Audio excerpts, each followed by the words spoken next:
Alright guys, this is Stressed here with TJHKV. And we're covering some more StarCraft 2 replays.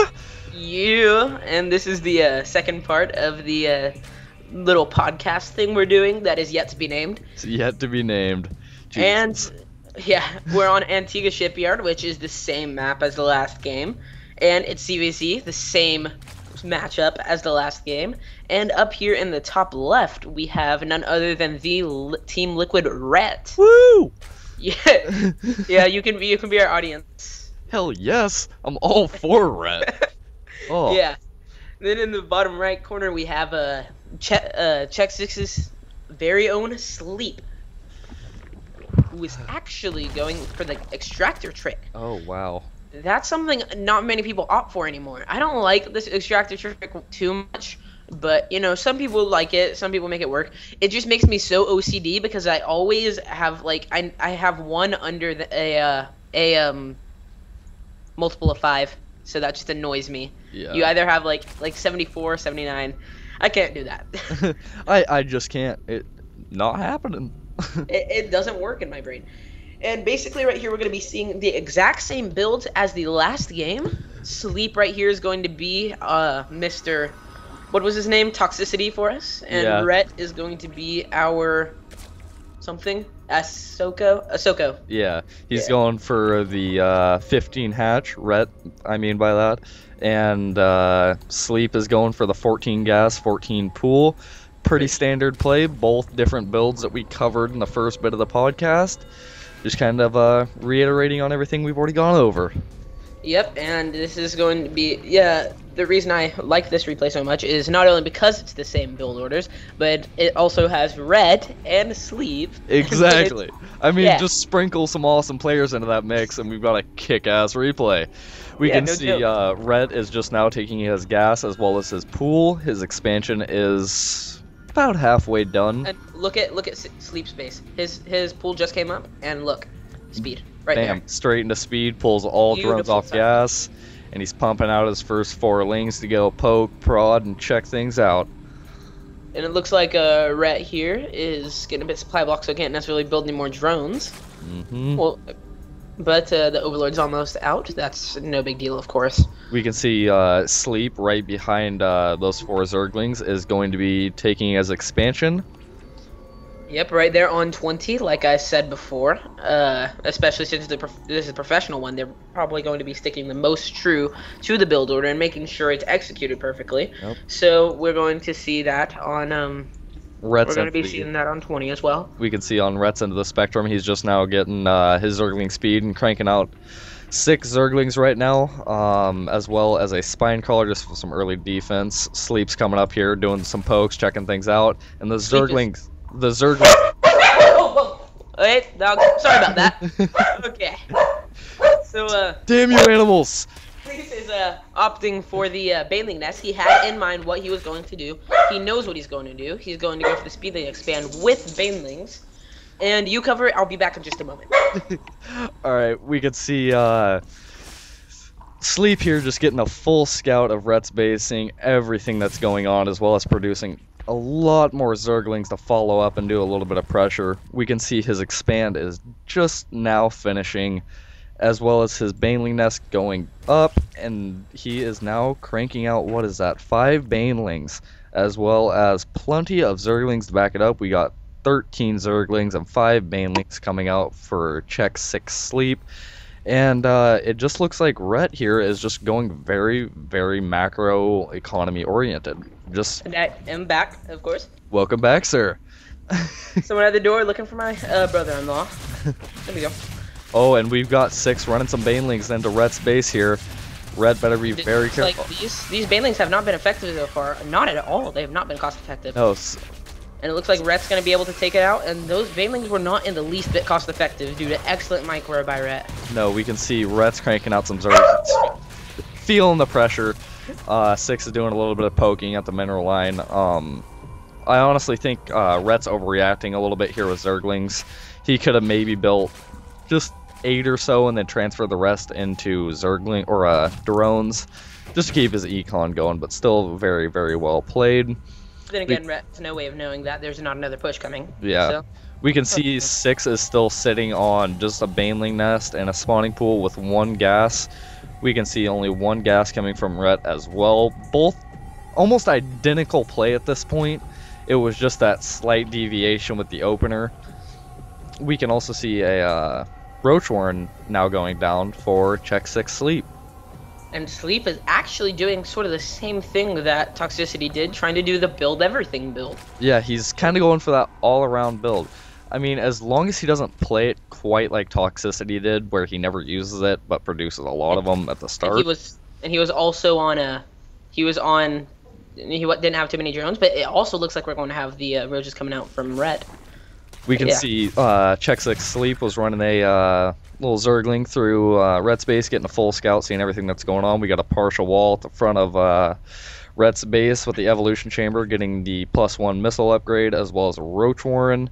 We can also see Red is taking his first natural gas. We've got 2 geysers, and looks like Sleep is expanding and building some roaches. Yeah, they're both expanding just about the exact same time, and they're both getting roaches up as well. The difference is that Rhett is opting for that +1 missile attack.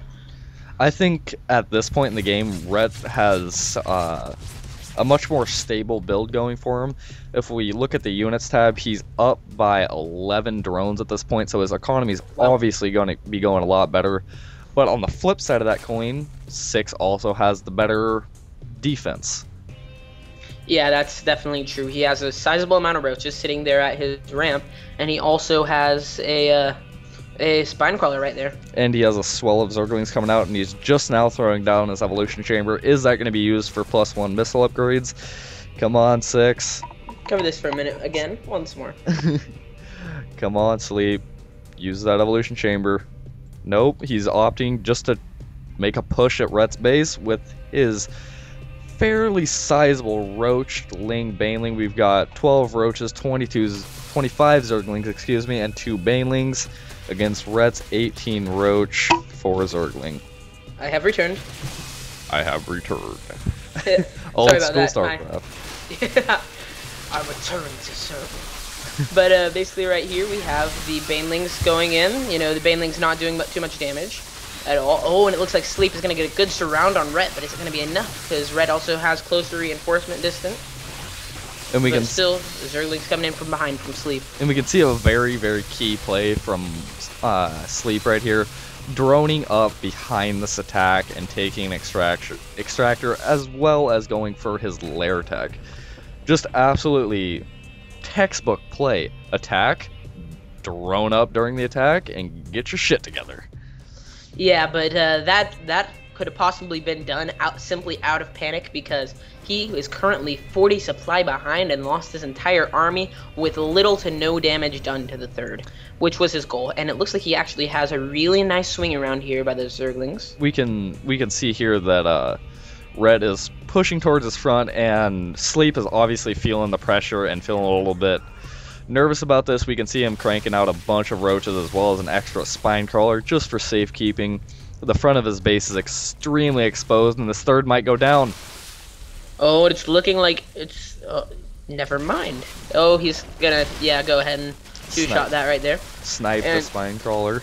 Yeah, and just a moment ago, Sleep actually... Those Zerglings that I was talking about that were going around to the 3rd, they got caught, and they were extremely ineffective. So that they were not put to nearly good enough use.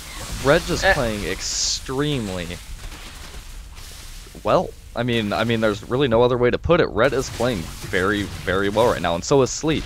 Not to discredit him. Yeah. Nice. He's pulling his drones, and he's doing really good of just soaking the damage. But those lings are coming in, there's nothing he can do at that point. It looks like the lings may get torn apart, but that leaves the roaches open to just do as much damage as possible. It looks like this is come to an end. Yep, it looks like it. Yep, there's the GG. Rhett wins outright with a very, very simple, low-tech build once again. Roach Ling is just a killer for early game. And I didn't quite catch the timing, but it looks like Rhett was going for that standard Roach Ling 12-minute timing push that we see a lot of Zerg doing. Yeah, it looked like it looked actually like a more standard, it's that roach timing that many Zergs do. And, Sleep came in and harassed them and tried to screw that up, but, he just delayed it. Yeah, as we can see, at this time, Rhett was also getting his extractors up at his natural and really preparing for this game to go longer. It looks like, judging by him taking his guesses, that he was planning to transition into maybe Infestor or Mutaplay. This is one of those replays where I wish I could have seen it go to the late game. Yeah, this would have been a really interesting game in the late game because it was actually so close. It was unbelievably close, but it just came down to that final battle, those final few battles. And so that won the game for Rhett because he got sick links rounds. Yeah. And I don't really know what to say about this replay. It's hard to critique people that played damn near perfectly consistently. Yeah, these guys played perfectly. They played flawlessly, and save a Baneling detonation or two, and maybe losing a few more lings than you needed to. Other than that, these guys are professionals. They know what they're doing. They are efficient. They are clean with it, and they know what they're doing. And you can't necessarily critique them. It's very difficult, but all you can really do is pick out what they did right. Now, when Rhett saw his Rhett made sure that he got off of the around the 9 minute mark.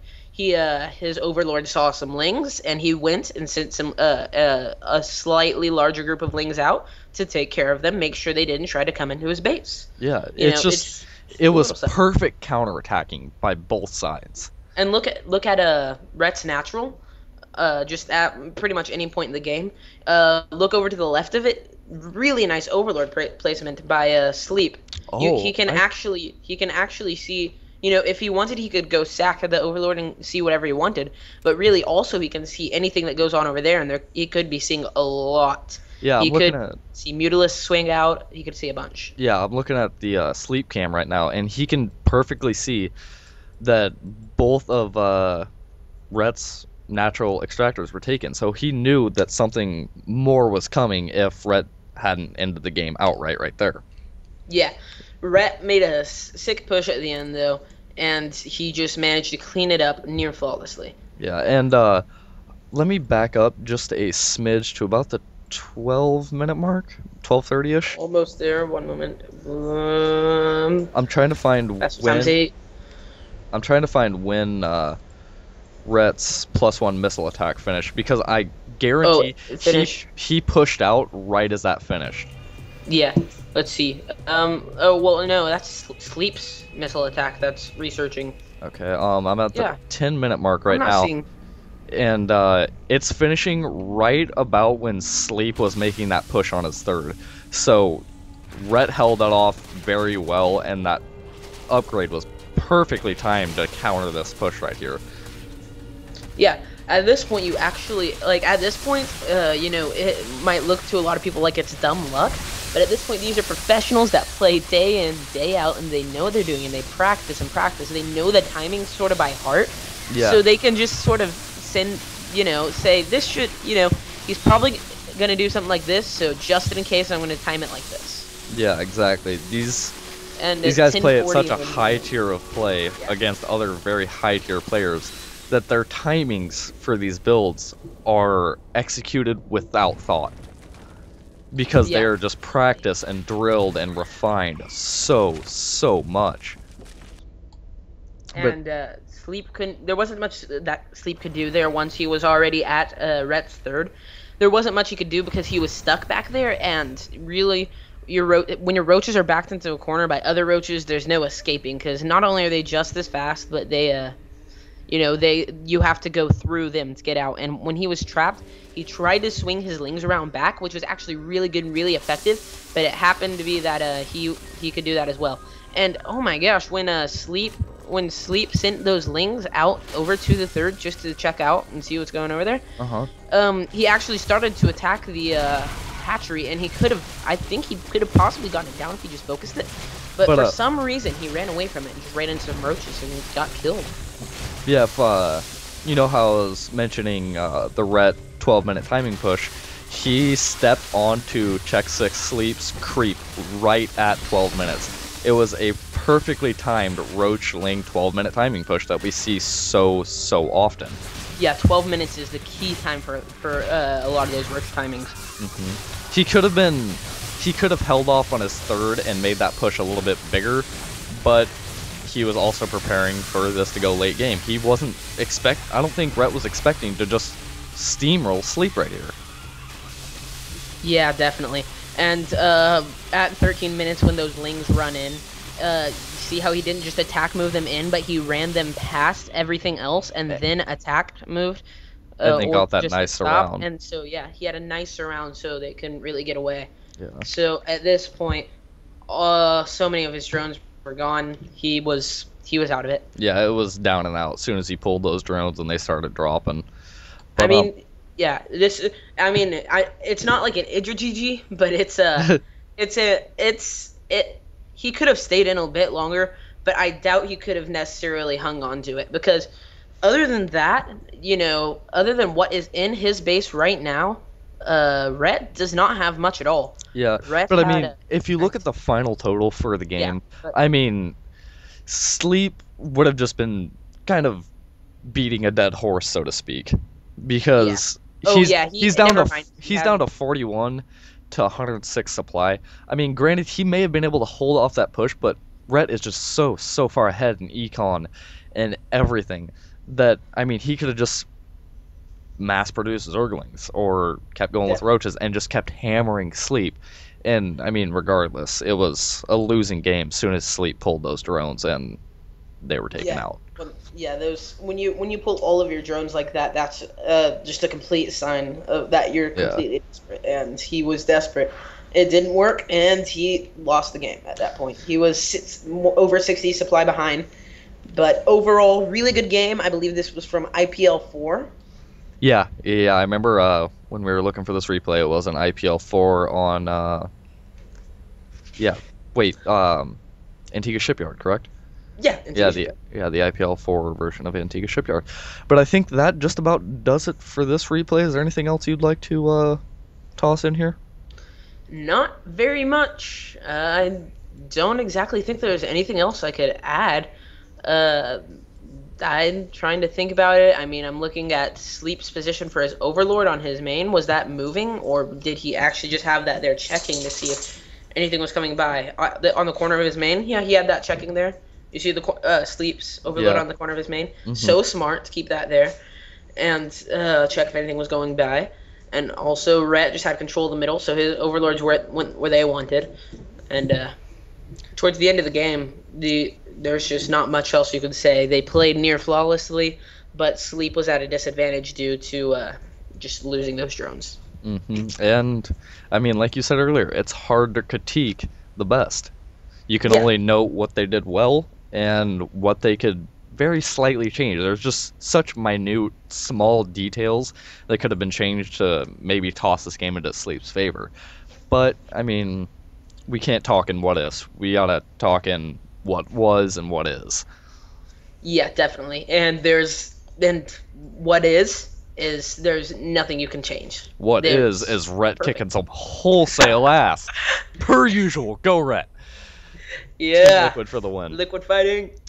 I've on a side note, I love Liquid TLO's stream.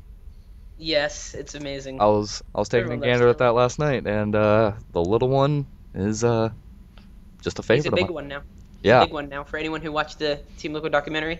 Oh. You know his story now. Have you watched it yet? No, I haven't. Liquid Rising? You need to watch it. Well, It's not too amazing, but it's pretty good. It's just like a collection of replays about the players of Liquid and how Liquid came to start. Mm. And All right, well, TLO's hang on, story hang on, is hang the on. best. I don't mean to cut you off, but this is a replay. We can't drag this out anymore. Yeah, sorry.